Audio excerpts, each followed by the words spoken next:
Hello, everybody. Welcome to Mr. Krabbe's Reading Corner. Today, we're going to be taking a peek at My Brother is Autistic by Jennifer Moore Milanos, illustrated by Marta Fabrega. I have with me a glass of water today. It's getting a little warm where I'm at, so I figured I'd do the right thing and just stay hydrated, because it's the responsible thing to do. Mr. Krabbe is an old man, and it's important for an old man like myself to stay on top of things like that. So I'm going to take a sip. Move that out of the way so we can get rocking and rolling.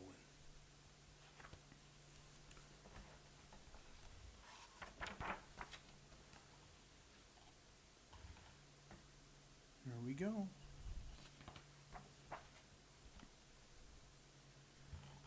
Do you have any brothers or sisters? I do. I have one brother. His name is Billy, and he has autism. Billy and I often have a lot of fun together. Most of the time we get along, but I don't like it when he freaks out, especially in front of my friends or the other kids at school. There's Billy.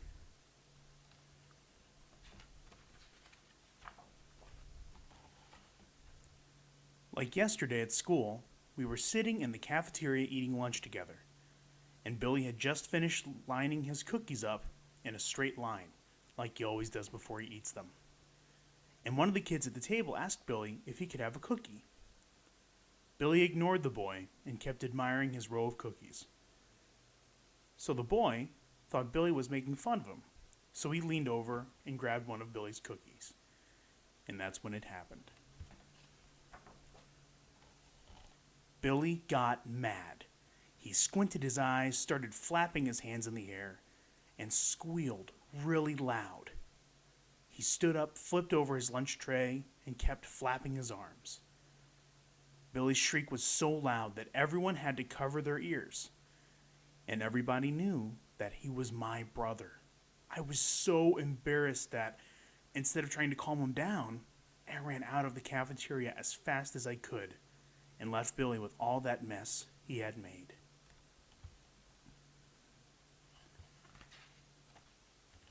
And sometimes we get embarrassed, and that's alright.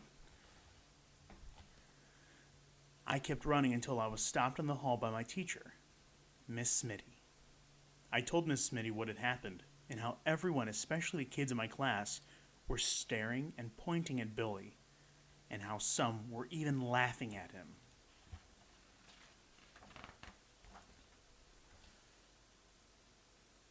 I knew that the kid wasn't trying to be mean when he took Billy's cookie. He just didn't understand that Billy likes things to be the same. And that includes the way he lines his cookies in a row before he eats them. Whenever things change too quickly, Billy will do certain things over and over again, like flapping his arms or rocking back and forth to help him feel better. Maybe if the kid knew more about autism, he wouldn't have taken one of Billy's cookies. He would have known how important it is for Billy to do things the same way.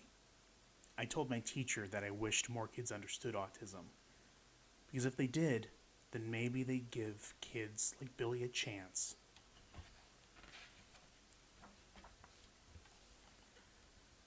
Miss Smitty told me that there are many scientists trying to find out what causes autism, but nobody knows for sure yet.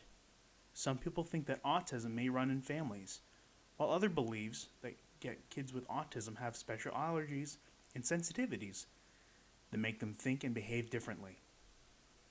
The brains of autistic children do work differently from other people's brains. Autism can't be cured, and that's why everyone in the family has to learn to share the problem. Miss Smitty said that teasing and making fun of Billy was bad, and that we should help other kids understand. Then Miss Smitty said that she had an idea, and she hurried down to her classroom. I wonder what it is. What do you think it is? When the bell rang, it was time to go back to class. I got a little scared about seeing the other kids.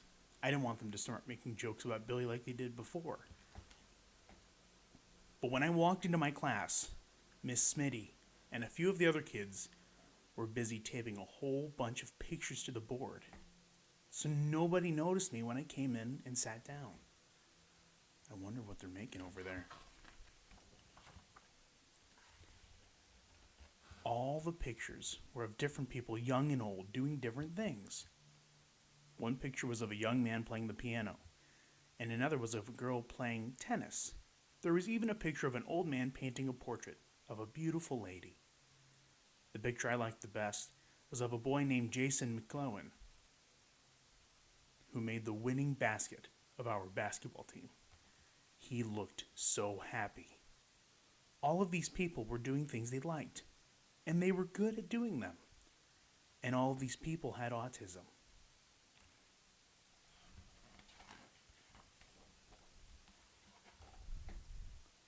At first, I couldn't figure out what all these pictures of people I didn't even know had to do with Billy. But when Miss Smitty asked the class what each person on the board and one in every 150 American kids had in common, I figured it out. All these people who were so good at doing different things had autism. Just like Billy.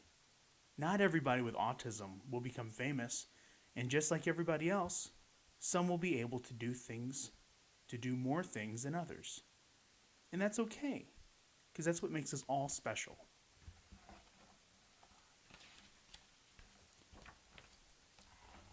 Wow, it was hard to believe. But it was true. Even though all these people had autism, they all found something that they were really good at doing. Billy's really good at playing the drums, so maybe when he grows up, he'll play in a band, and being his brother, he'll give me front row tickets to watch him play. Now that would be cool.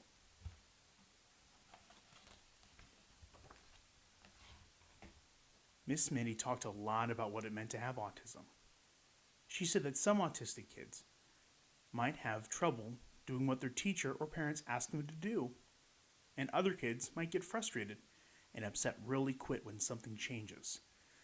Just like Billy's row of cookies. Most kids with autism like to do things alone, and because they have trouble starting a conversation with others, it's not always easy for them to make friends. Others have trouble learning things like reading and writing and math. Billy needs some extra help, so he has a special teacher who stays with him in class and helps him when he needs it.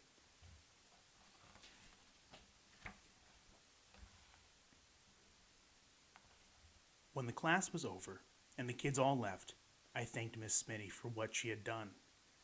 Not only did she make it clear that Billy had the right to be himself, a kid with autism, but she also made it okay for me to be his brother without feeling embarrassed. I'll never leave Billy alone again.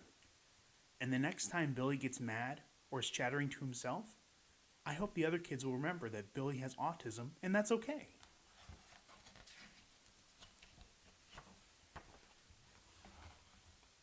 Going back home with Billy, I realized that now I saw him not for who he is, but for who he could become.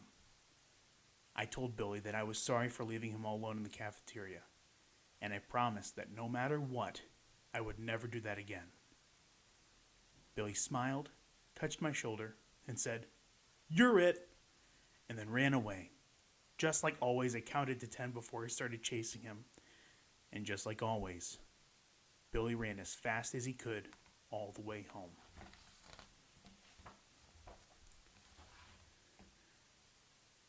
At the end of this book, it has a lot of, looks like notes to parents and just appreciating and understanding autism and education. This book was given to me by one of my friends at the school I work at, and both of us work with students with autism all the time, and it is so cool and so rewarding to be able to hang out with kids all day that work and think so much differently than I've ever seen other people work before. And it's really important that when we're hanging out and we're around people that are like Billy in this story, that we have patience and we have grace and we have love for them. Because some things are easier and some things are harder. and things, especially like being around people, can be really tough.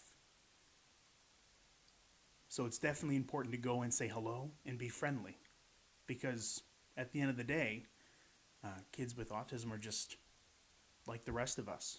They just think about things and think through things a little differently than the rest of us do. And I mean, do you think exactly the same like somebody around you? I would be willing to bet probably not. This book was, honestly, it was really a blessing to read through. My brother's autistic. Jennifer Moore Milanos, illustrations by Marta Fabrega. The illustrations were beautiful and the message is just fantastic. On the back, I think it is translated out of Spanish. So there are a lot of other books by them. Are You Shy? The Colors of the Rainbow. Daddy's Getting Married. Do You Have a Secret I Remember? Mom Works Too. My Friend Has Down Syndrome. There's a lot of different topics that this duo touches on, it looks like. So I'm definitely going to be looking out for their books in the future. And I hope you all enjoyed this story and can start to think a little differently when you're in school and when you're in public, instead of just staring or maybe even being afraid of what's going on with another person around you. Maybe just going over and saying hello. Just going over and being happy that, you're able to meet somebody that's a little different than you are. Because we're all a little different. And that's what makes us all so special. But anyway, thank you all so much for listening. I hope you enjoyed listening as much as I did reading. And I hope you have a great rest of your day. Goodbye, everybody.